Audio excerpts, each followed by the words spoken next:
Hello to all of you unconventional conventionists out there. Welcome to Rocky Talkie, a Rocky horror podcast where we talk about anything and everything related to Rocky horror. I'm Aaron. I'm John. And I'm Jacob, subbing in for Nikki, who is currently diving for ocean treasure with James Cameron. Do you guys think she'll find the heart of the ocean that old bitch yeeted into the water? You're here. There. Anyway, good luck to Nikki on her adventures. This week, I had some fun adventures as well. We finally got our apartment sorted out. Everything is starting to come together. We got new furniture in yesterday. I spent all day assembling shit from IKEA. So that was not as frustrating as I thought it was going to be. What's it like to have your apartment put together? You know, it's satisfying. Satisfying. I'm gonna have to meet you on that. You still fighting around boxes, John? Yeah, basically. Savannah is putting together their dresser tonight. Well, supposedly putting their dresser together tonight, so we'll see if that actually happens. We're still getting everything together. My room, my streaming room, my recording room, my office is the only room that is still put together. Gotcha. Everything else is still in boxes. We did, however, this past week, get our couch. Ooh. So now we have a couch, but we still have a bunch of boxes in the living room that are behind the couch that we haven't unpacked yet. So the battle is still raging on. Gotta get on that shit. But, you know, in addition to getting my apartment sorted out, finally got to go out and enjoy the fact that we are back here in Manhattan.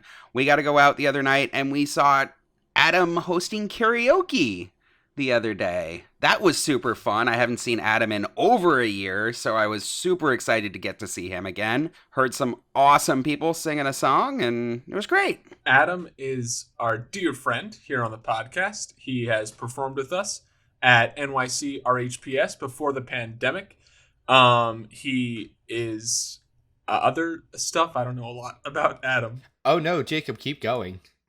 I would, but I'm more curious about Aaron. Did you sing at karaoke? No, I'm what they call the wallet when I go to karaoke.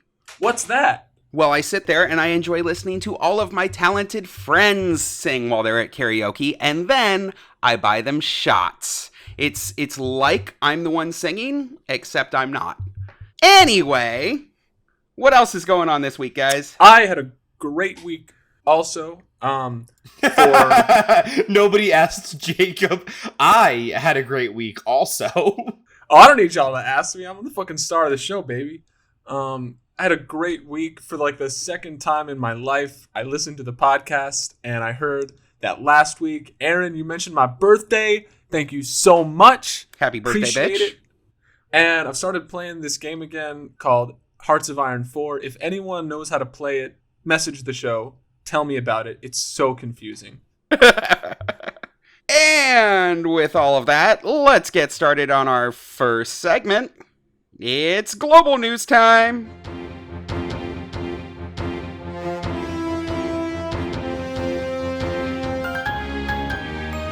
Is it? Is it really? It is. It really okay. is. So, for the last several months, we've been talking about the return of the UK Rocky Horror Tour. We've gone over the cast, the locations, the touring dates, and more. And finally, it's here. The Rocky Horror Show, after months of absence, has finally reared its sequin-encrusted mug on stage across the pond on August the 3rd. Yeah! Oh, I thought that was going to be a soundbite. Woohoo! Yahoo! I feel like I just got blue-shelled. Unfortunately, because we're poor, we weren't able to see the opening night at the Milton Keynes Theater. Speak for yourself. I told you to stop by an avocado toast. But we can read the opening night reviews and pass along the excitement to you, our lovely listeners.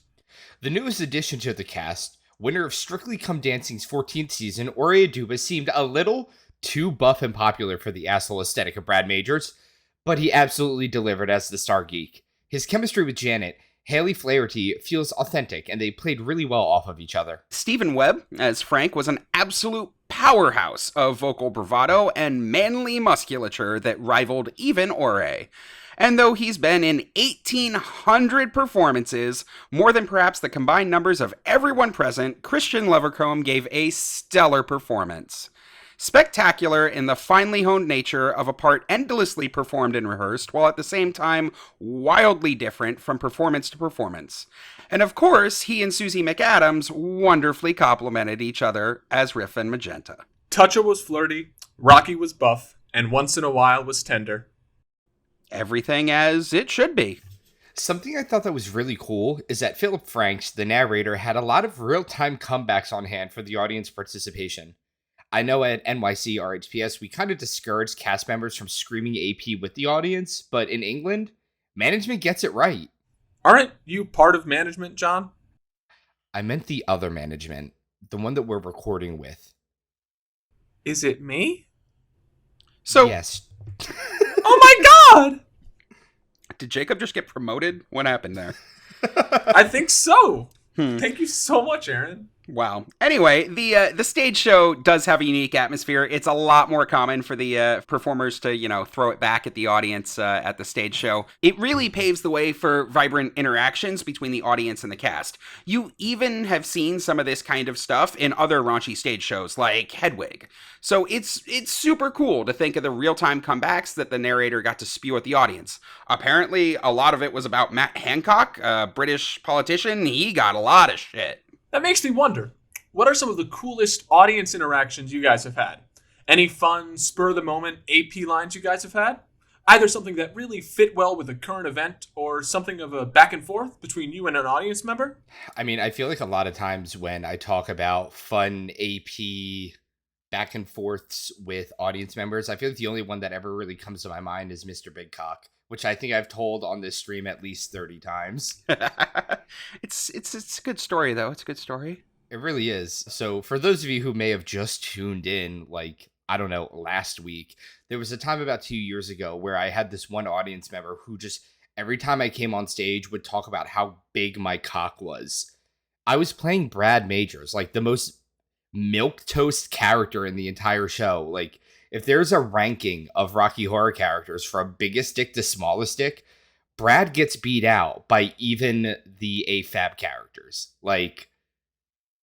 Brad's got the smallest wiener in the entire show, but this man was just insistent that I had a gigantic dick. At the very end of the show, I came out for my applause, and he sat up in his seat and screamed, "Fuck yeah, Mr. Big Cock," and for about a year and a half, the cast never let it down.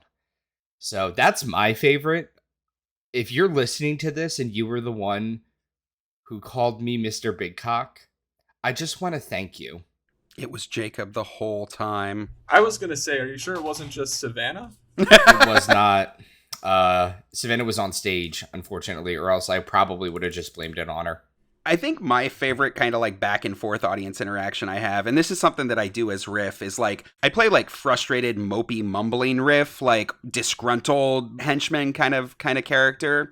So often when one of our props people might be a little slow to get something off stage or whatever, I will just go and grab it. But as I'm hauling it off, I'll be grumbling to the audience. I'll be like, Riff Raff, move the candelabra. Riff Raff, move the throne. I'm going to fucking kill him. I'm going to kill him. I'm just going to kill him. And I always get people sitting there talking back to me in the front rows yeah, you do too much work, man. And it's always funny. I like doing that little bit. It's a little something extra for if you sat in the splash zone in the front couple of rows. So yeah, that's probably my favorite back and forth that happens. I don't know, Jacob, you got one? You got a favorite interaction that you've had? Yeah, definitely. My first Halloween, and I started on NYC RHPS around Halloween, so I hadn't been on the show long. But my first Halloween, we had an audience member who was on point with the AP. He was yelling something at the screen every second, and it fit with the movie, and it was great. It was he was directly interacting with the screen. I thought it was bonkers hilarious. But there were two men also at the show who were drunk out of their goddamn mind, and they did not like this man yelling the AP at the screen. And one of them got up at some point, went over to where the dude was sitting, yelled at him and said something like, "You are ruining the show for all of us." And then he left the theater and he stole this like this mannequin of an upper body that we have to like show our merchandise, our shirts. And he starts running down out of the theater with it. And like Aaron goes running off after him. And it was like, I thought it was kind of hilarious that night. So it wasn't exactly an AP interaction, but it was an audience thing. And I remember it fondly. You know the best fucking thing about that story? I don't know if you remember this. I chased this guy as he's trying to run away with this shirt, and I'm like trying to scream for security to get him and whatever. And like he runs down the escalator, realizes that like a fat man barreling after him down the escalator is going to beat him to the bottom, and like just yeets the shirt over the top of it. And like he gets outside and whatever. Fucking 10 minutes later, the guy that he was with sheepishly walks back in with his tail between his legs and is like, "We forgot our phones." Oh. And I'm just standing there like, "You motherfucker." Like, we gave them their phones and kicked them the fuck out. They're never coming back ever again. But like, God, fuck those two guys. Fuck those two guys. Anyway, now that we've had our fun and talked about the most amazing return to stage, it only feels right that we should pay our respects to the theater that facilitated this return, and that's the Milton Keynes Theater. So, compared to some of the grander old theaters that pepper Britain, the Milton Keynes is like baby. It opened August 4th, 1999, which gives it just over 20 years of running time. So what the Milton Keynes may lack in historical gravitas, it makes up for in newfangled thingamabobs. Thingamabobs? I got 20. But who cares? No big deal. I want more. What the fuck was that? That was Ariel, and you liked it. No, I did not. Yeah, you did. That was The Little Mermaid, and you loved it. Oh, okay. Say you loved it. I loved it. Now sing it. Anyway, we're gonna dive back into the Milton Keynes. Fuck, guys. And it's technologically advanced theater. Being on the newer side, the Milton Keynes was built with up-to-date building practices, as well as advanced equipment that allows for a really cool and versatile theater. So this is super neat. The ceiling in the theater can be lowered or raised for any production, and the seating can be completely arranged to accommodate anywhere from 900 to 1,400 audience members, allowing for the Keynes to host a wide variety of productions from massive musicals all the way to down-to-earth dramas. Despite COVID's impact on theaters worldwide, the Milton Keynes opened back up to seats jam-packed with Rocky lovers, dressed to the nines in Rocky attire, complete with themed masks. Of course, the Keynes isn't jumping back into productions without safety precautions. Audience members over the age of 18 were required to show proof of vaccination, and though face masks were optional, most attendees chose to wear one. We do want to point out that in almost all the reviews we've been referencing here today, the authors go out of their way to mention how much narrator Philip Franks absolutely dicks on politician Matt Hancock, like throughout the entire show. And we here at Rocky Talkie firmly believe that if the cast of the English stage production of the Rocky Horror Show has it out for you, you probably deserve it. Yeah, get fucked, Matt Hancock, former Secretary of State for Health and Social Care from 2018 to 2021. Unfortunately, if you were looking forward to hopping the pond over to the Milton Keynes to see the show, it just closed at the theater a few days ago on August 7th. That's because it's a touring production. But coming up, they've got a lot of great stuff, including Grease the Musical and rumors of Fleetwood Mac later this month. We here at Rocky Talkie wish the now touring cast of the Rocky Horror Show a wonderful time and some amazing performances. Nice. Last up in global news, we wanted to take a moment on our show to address an issue of extreme importance that we've noticed recently circulating social media. Buckle up, folks, because this is a big one. The issue we're referring to is, of course, Daniel Radcliffe dressed as Frank-N-Furter. See, I've been seeing it making the rounds on almost every single Rocky Facebook group I'm a part of, which is all of them. And everyone seems so excited at the idea of Harry Potter, Frank. Like, we're memifying it, we're circulating the GIFs, we're chopping it together with videos of Dumbledore looking extremely disappointed with Harry. So, this week, we decided to do a deep dive into this very important issue to find out why exactly Daniel Radcliffe appeared somewhere on TV as Frank-N-Furter. And much like Dumbledore, we too were very disappointed with the results of this expedition. It turns out the images we've been seeing originate from a show called Miracle Workers, a TBS comedy produced by Daniel Radcliffe and Steve Buscemi, starring these two gents, plus Geraldine Viswanathan, Karan Soni, and John Bass. Now, if you aren't already aware of Miracle Workers, honestly, you should be. It is a spectacularly funny show with a repertory cast where each season is set in a different era and tells like a completely different story. So for example, in season 1, the characters were all like deities who controlled the fates of humanity. In season 2, the show was set in medieval times, and in the newest season, they're all frontiersmen who are exploring the Oregon Trail. Like, I picked this show up, like, at the very beginning, partway through season 1 or so, and I absolutely love it. I love that each season's different. I love that you don't have to, like, follow each season. You can jump in season 3 if, like, you just want to see what's going on with this Frank stuff. Like, you can start there.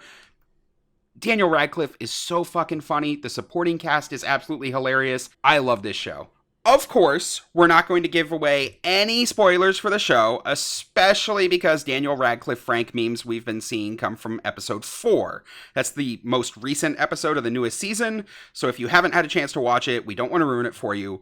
But suffice it to say, if you're looking for Rocky Horror in this episode, well, you might find some similar vibes to those that you find at a wild cast party, but listen, you're not going to find Harry Potter dressed as a sweet transvestite. These are not the Transylvanians we're looking for? Nah, it's just Daniel doing a burlesque sort of thing in a cape. And of course, all of you damn Rocky people see a cape and some dark eyeliner and immediately think it's Frank. The cape doesn't even have a collar, people. It's a feather boa. Ruth Finkwinter would be ashamed of your inability to tell a cape collar from a feather boa. You should feel bad. Nah, we're just kidding. Daniel was giving off some pretty major Rocky vibes in that scene. And, to be frank... I hate you. Get it? Get it? Because Frank Oh, dies. we got it. Yeah, we got it, buddy. Thank you. I could totally see his performance being turned into a really cute pre-show one day. Just saying. Can we, like, copyright that somehow? No, but if you do it, be sure to film it and tag us so we can see. That shit would be funny as hell. If you're interested in checking out Miracle Workers, either because it's a great show, which it is, or just to check out Season 3, Episode 4 for pre-show ideas, we've got info about it linked for you in our show notes. And with that, let's expelleramus over to... He still said it wrong. Expelliarmus. For all of y'all who don't know, which is everybody except us, our producer Meg had to remind Aaron how to say Expelliarmus before this. And Aaron was like, I know how to say it, and then said it wrong anyway. Expelliarmus. There you go. Close enough. Community news!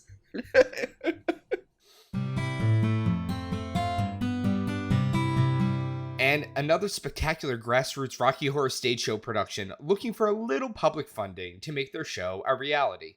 Today, we have some fun news for any of our fans in the Minneapolis area. Yes, that's right, you may soon have a new Rocky Horror cast playing in a community near you.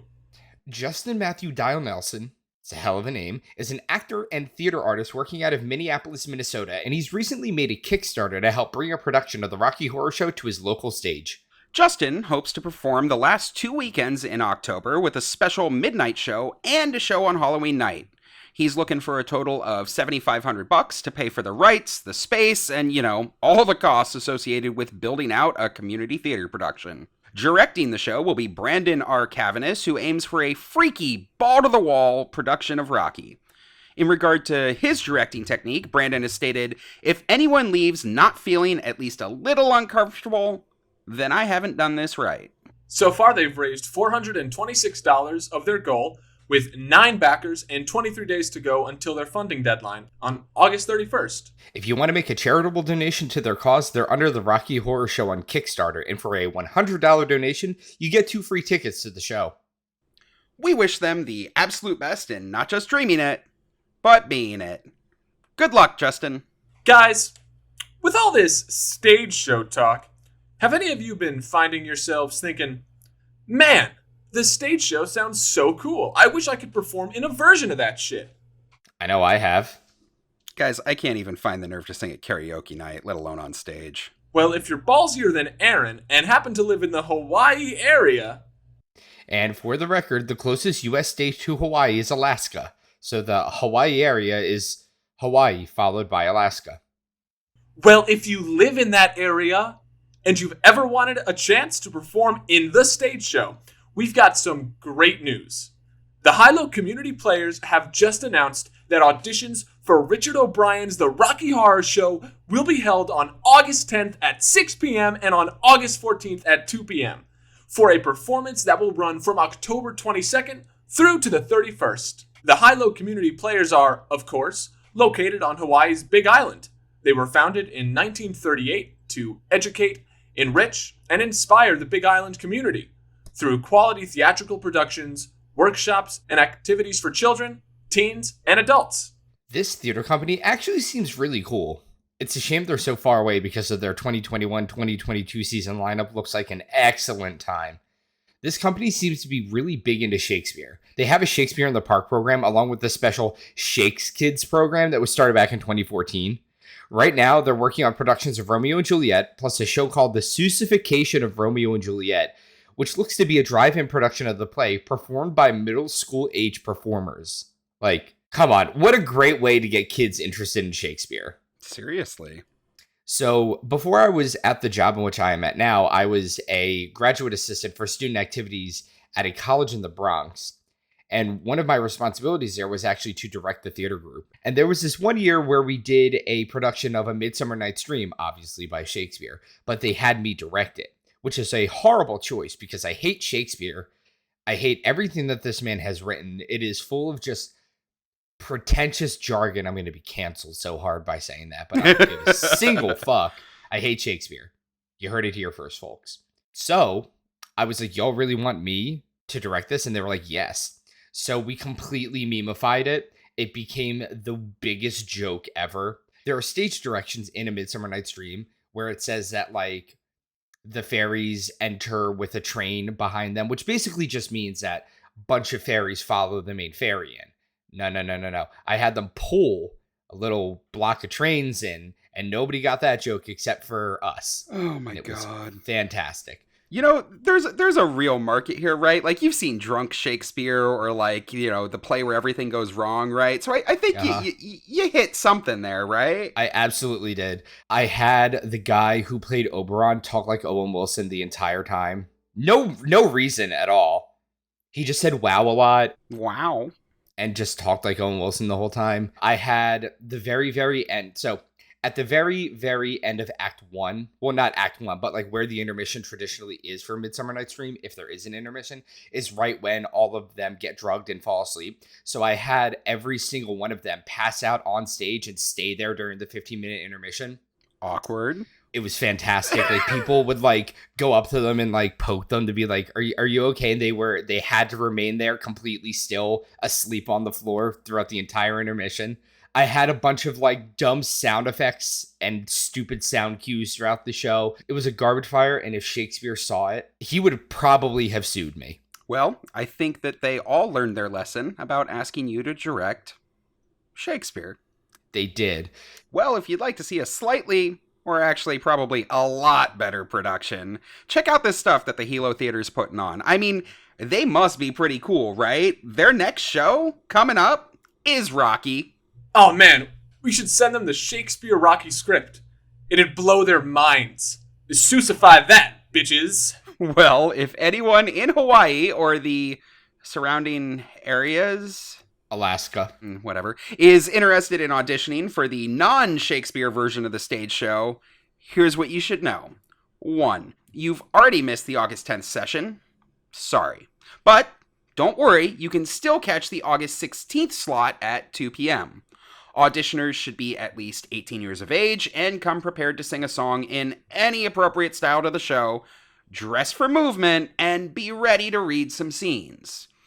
So this company sounds like it would be awesome to work with. If we've got any listeners in the greater Hawaii area, which we know there's at least one, we super encourage you to audition and break all your legs while you do so. If you'd like more information on auditions, performances, or on the HILO players in general, we've got all their deets linked for you in our show notes. Next up, a few months ago, we told all of our listeners about Transvestite Soup, which is a cast in Minneapolis whose historic home, the Uptown Theater, was forced to shut its doors for good in June, a victim of COVID closure. The Uptown originally opened in 1939 and was purchased and reopened by Landmark in 1978. The theater began running screenings of Rocky in May of 1978. They stopped in the late 90s, but they picked the monthly tradition back up again in 2009. Landmark was evicted back in June, and their resident cast, Transvestite Soup, was left homeless, a situation which, unfortunately, quite a few of our fellow casts have also found themselves throughout the Pantene Pro V. This was a story we followed over the course of a few weeks on our show, because honestly, it was a little heartbreaking to see a local landmark get shut down and take some of our own with it. But this week, we've got some good news for all our listeners who are as invested in that saga as we were. Transvestite Soup has found a new home! Yay! Woo! That's right, starting September 4th, the cast is going to be performing at the Parkway, another historic theater in Minneapolis. Damn, the Twin Cities really do be lousy with their historic theaters. They really do be. And this one sounds like a perfect home for a Rocky cast. The theater was built in 1931 and was restored back in 2018 to be this super cool, like retro chic venue that not only shows movies, but also hosts a lot of other special events like 24-hour movie marathons, live events, including their own performing arts series, and they employ an in-house mixologist who specializes in movie-themed custom cocktails to accompany their classic movie Thursdays. Wait, do they have a Rocky-themed cocktail? Actually, yes, but it's called the Knockout Punch, so I think it might be the other Rocky. It is very red, though. It's mixed with vodka, fruit punch, cordial, lime crema, and Cointreau. How on earth do you know that? All of the Parkway's custom movie cocktails are featured on their website in case you want to try out some of their creations when you host your own movie night. They've actually got a pretty massive recipe library featuring themed cocktails from all sorts of movies. Jacob, they've got a drink that reminded me of you immediately. It's themed after the Lost Boys and is mixed with bourbon, Campari, and orange bitters. It's called Sunglasses at Night. Oh man, that's so cool. I cannot wait to drink it. Yeah, and John, did you know they've got a Big Lebowski themed drink that I think would be totally perfect for you, if you mixed it virgin style, right? It's vodka, Kahlua, cream de cow, milk dud syrup, and cream all over ice. So it's literally just like a shit ton of milk-based products with milk dud syrup in it? Uh-huh, so milk over ice. I would drink the ever-living shit out of that. You're disgusting. Yes, this place does sound totally perfect for a Rocky cast. We're very excited for our friends over in the Twin Cities to have found such a wonderful new home. Hoopla, Transvestite Soup. We hope you break all of your legs on September 4th. Hoopla! Hoopla! If any of our listeners happen to be in the Minneapolis area on September the 4th or later, we're linking all the deets for you in our show notes so you can go check out the cast and their amazing new theater all for yourselves. All right, and with that, let's kick it off with everybody's favorite flavored segment. Jacob asks a question. All right, you bumble-headed balls of meat. Nikki's off on an adventure, and we all know what that means. It means that this week, we're going to be jacking it. Just call it Jacob Asks a Question, please. You know you like it. Jacking it with Jacob. With me, Jacob. And who wants a Jack snack? Yes, you do. You want one. You're a good little unconventional conventionist. Jacob. Yes, you are. You want a jacket, don't you? Jacob. What? Sorry, just, what's our topic? You can't offer to jack it and not tell us what we're jacking it to. Sure I can. Keeping it vague. That's the way I like it. And it's certainly the way our listeners like it. In the shortest write-in we've ever received, our favorite Rocky fan from the Holler sent us our producer Meg this question. He writes, "The lips are Magenta's mouth, right?" Ooh. And And nothing. Have fun, you two. Let's jack all over this. Or do you need me to show you how it's done? no, I think we've got it. No. Go ahead, Jacob. I like to watch. You tell us. Whose lips sing the opening to the movie? I'm pretty sure it was Leo G. Carroll. Okay. And whose voice is it? It's, the Barrel? What? The Barrel?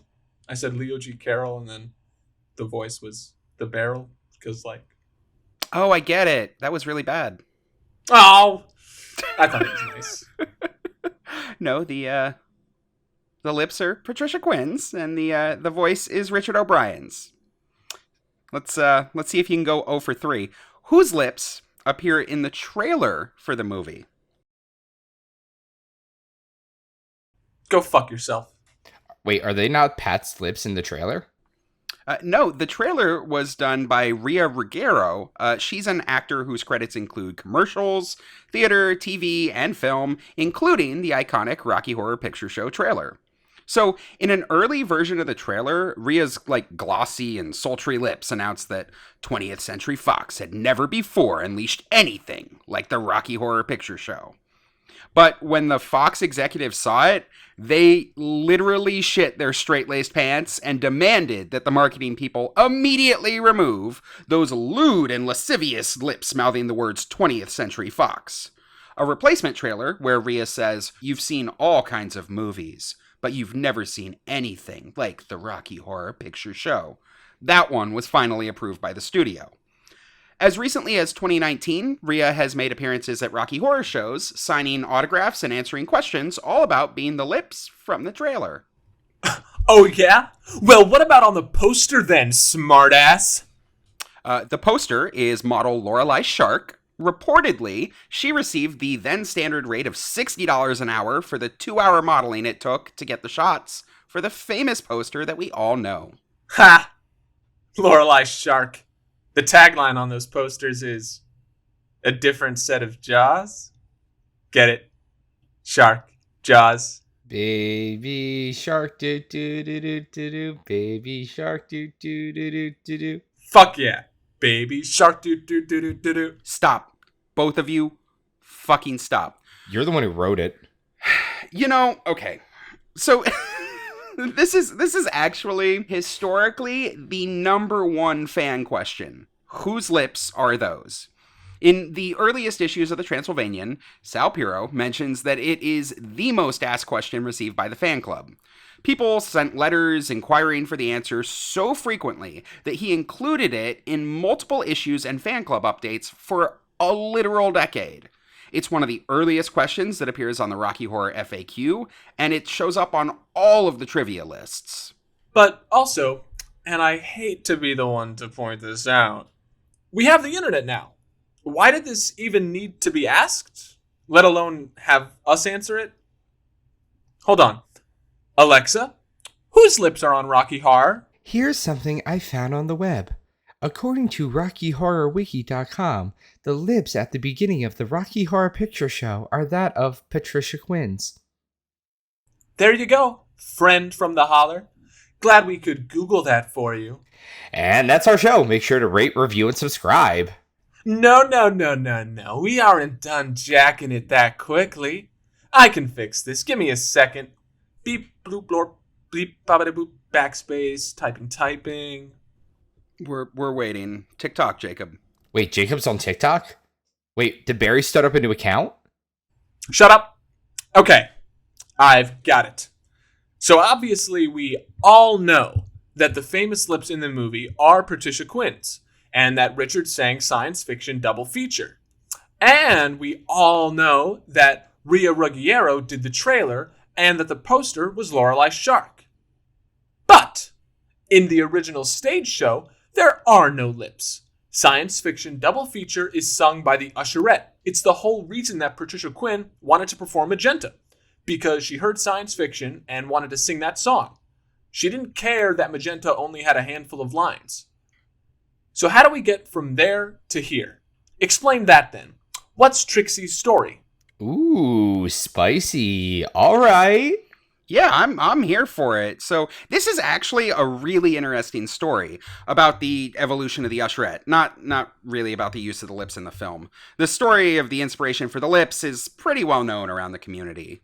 But for all of you out there who aren't Aaron, with his big, throbbing brain and huge fact muscles, let's run that down real quick. Okay, buddy? I don't even know what to say to that, but yeah, sure. I mean, like, I don't think we've actually told the whole story of the lips on the podcast anyway, so sure. Good. Lay it all in me. No, but here's some facts. The concept for the film's opening came from a painting and production designer Brian Thompson's studio. The painting was Observatory Time, The Lovers, a 1936 piece by Man Ray. Man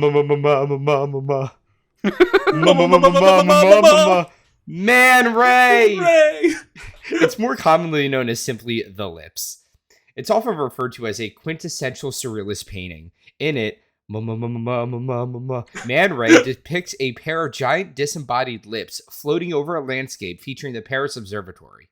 As you do. The canvas was 8 feet long and over 3 feet high, and it took Man Ray 2 years of work to paint.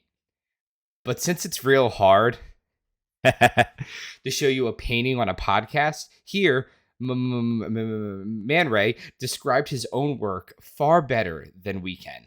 The red lips floated in bluish gray sky over a twilight landscape with an observatory and its 2 domes like breasts dimly indicated on the horizon, an impression of my daily walks through the Luxembourg gardens. The lips, because of their scale no doubt, suggested 2 closely joined bodies. Quite Freudian. Your mouth itself becomes 2 bodies separated by a long, undulating horizon, like the earth and the sky, like you and me. Okay, I think I need a cigarette. Shut up, old man. You don't sexualize me. I sexualize me. I'm baby. Baby shark doo doo doo doo doo doo. Fuck yeah, baby shark doo doo doo doo doo. Let's open this fucking pit up.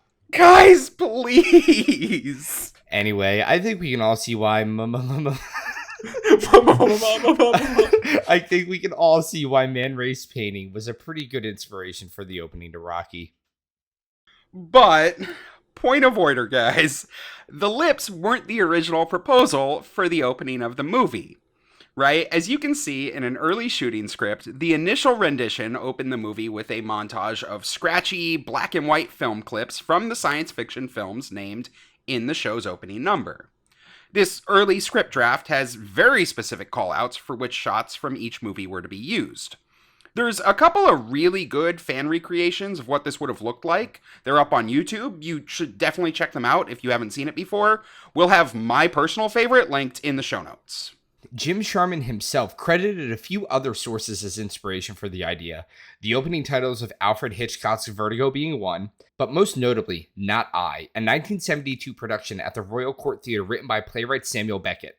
The entire performance consisted of a single actress, Billy Whitelaw, performing a dramatic monologue as a pair of disembodied lips.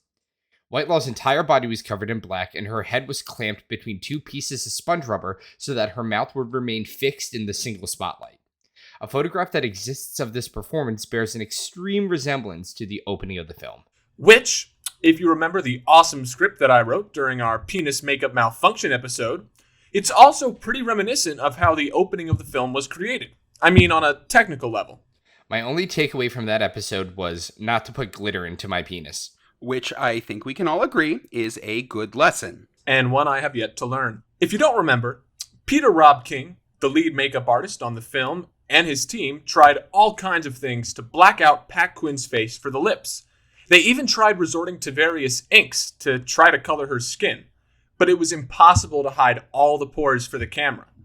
They considered printing ink, but acknowledged that it would have been impossible to remove, saying, quote, "If you use anything on the skin that doesn't come off, you won't be re-employed." In the end, they had to resort to a combination of effects, using polarizing lenses on the camera, blacking out Patricia's entire face, and attaching a mouth-shaped cardboard stencil to the front of the camera. Also, in probably the worst trivia tidbit ever, Peter remembered that on the day they filmed the lips, Pat had a cold sore.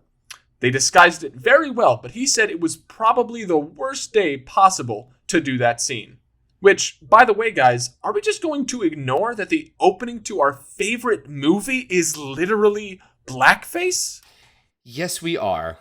And it's not that kind of blackface. So, Jacob's casual racism and technical difficulties aside, in his 2008 book, Blood and Tinsel, Jim Sharman claimed his motivation for fusing Richard O'Brien's voice with Pat's lips had an even deeper meaning. As he put it, the seductive title sequence has Pat Quinn's luscious lips syncing with Richard O'Brien's falsetto, establishing a disorienting sense of ambivalence and androgyny. He later expounded that his intent was to, quote, celebrate the incestuous twins Riff Raff and Magenta, and to see them eternally morphed together in image and song. Okay, so we certainly know how we ended up with the lips. Jim and Richard wanted to take a literal interpretation of the song, showing all the clips from the films that were referenced. A better idea came along, or possibly the rights for all of those films was too costly. We've heard that reported as well. Maybe a little column A, a little column B, but you ended up with Pat's lips and Richard's voice. Which totally upset Patricia Quinn, as she had originated the song on stage. And to top it off, it completely removed the entire usherette character from the film. Pat likes to tell the story at conventions that when Jim Sharman came to her with the idea of using Richard's voice, she reportedly responded, "My mouth and his voice? How much?" Which, fair.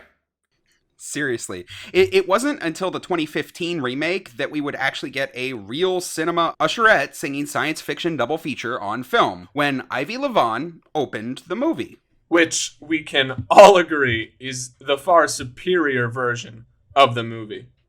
You are such a troll. It's not what your wife said last night, LMAO! Damn it. But hold on.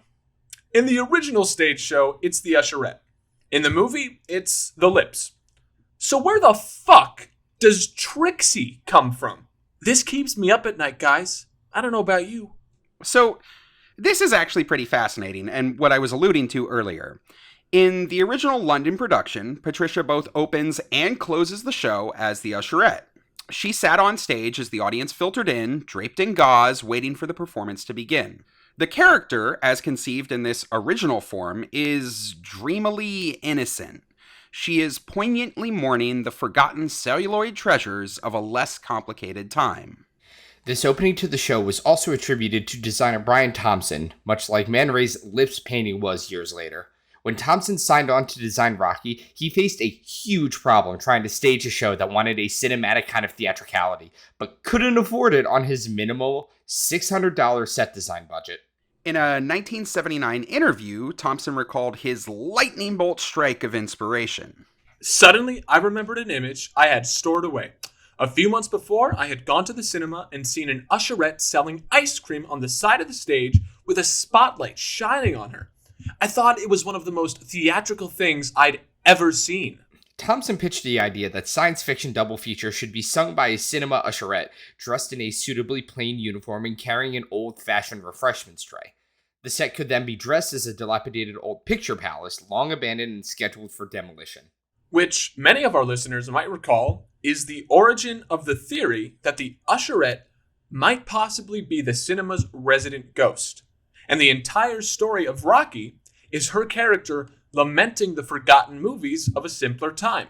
or as many audiences interpreted it, that the entire show is actually the usherette regaling us of her tale of escapist fantasy, that she dons the character of Magenta to place herself in the story, with her finally escaping the madness at the play's conclusion, and recapping the story with her rendition of the science fiction double feature reprise, the last song sung on stage before the audience is released back into the world outside the dilapidated cinema.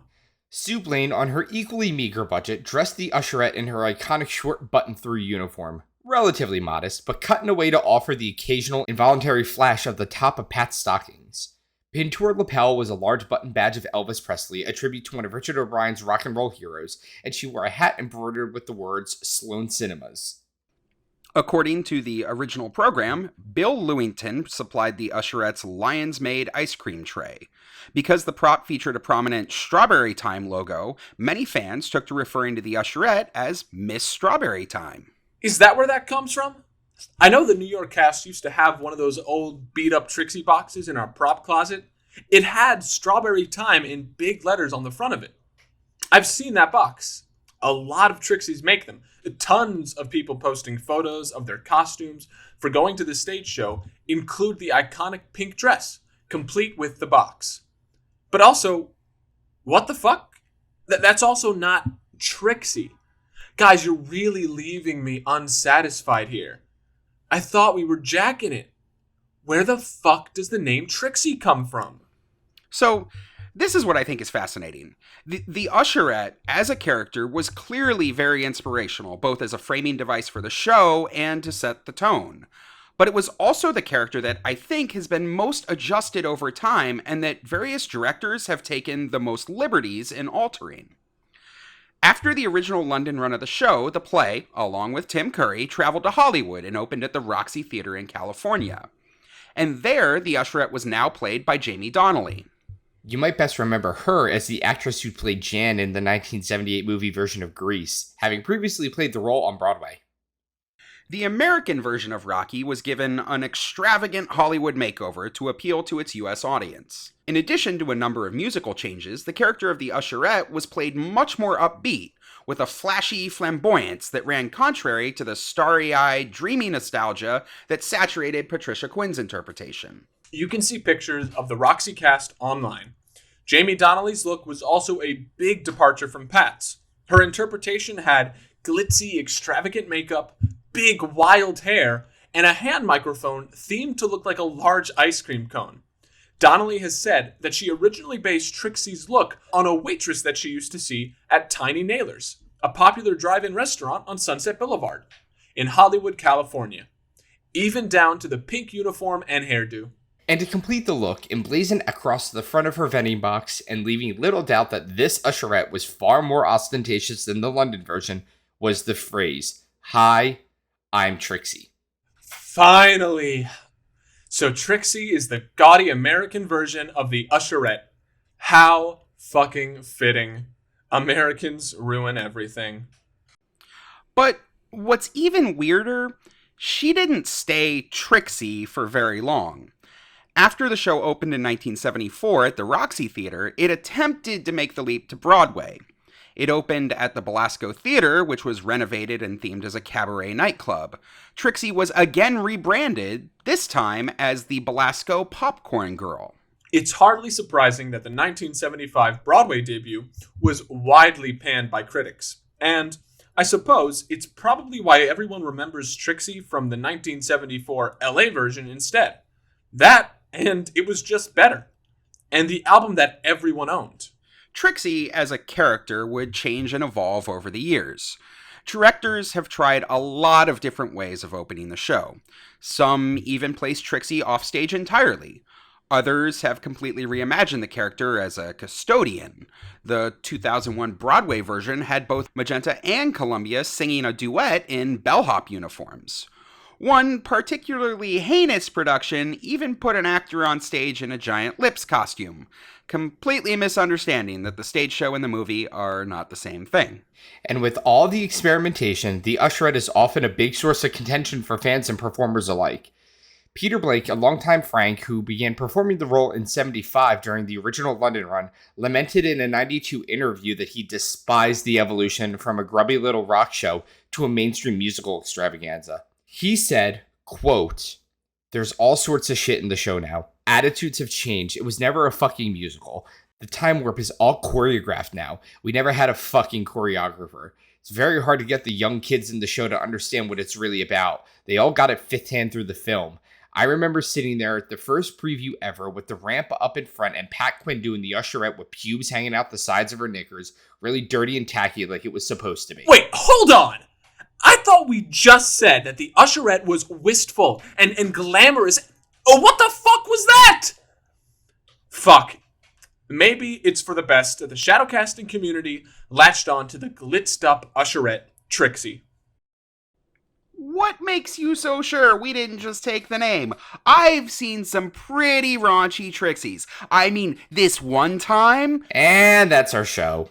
We want to thank our Rocky fan from the Holler for writing in with what can only be generously described as almost a question. If anyone has a real, full-length question they'd like us to answer on air for Nikki Asks a Question, or some community news they'd like us to talk about, or even just a cool story to share with the community, we'd love to include it in our show. Just go to our website, rockytalkiepodcast.com, and fill out our contact form to tell us about it. We did get a great write-in from Josh over at the Irrational Masters that we'll be tackling very soon. Thank you for the write-in, Josh. I just need to stall for a week or two while I dig into some research. If you're enjoying Rocky Talkie, please help us out by rating, reviewing, and subscribing to the show. It makes the podcast more accessible to new listeners, which really helps us grow the show. And if you want even more Rocky Talkie content, check us out on Facebook, YouTube, Instagram, and TikTok, all at Rocky Talkie Podcast. We'll talk to you next week. Yeah! Bye! Bye-bye!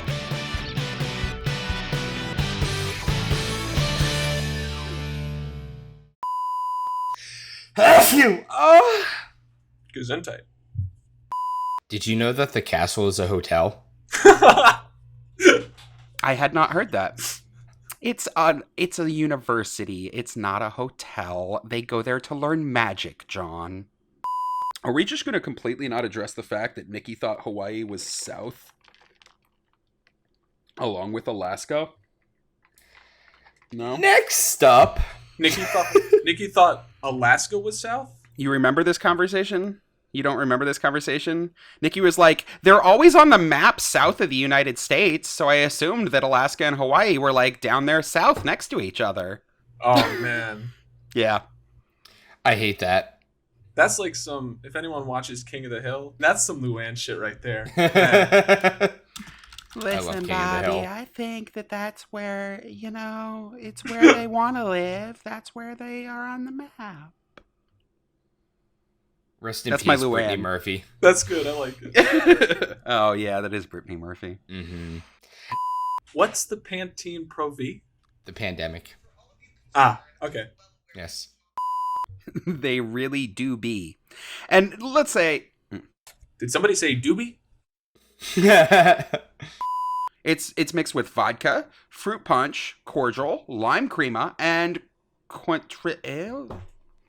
It's mixed with vodka, fruit punch, cordial, lime crema, and Cointreau. That's not how you pronounce it. How is it? Lime crema and Cointreau. How on earth do you know that? I asked Meg 4 times. No.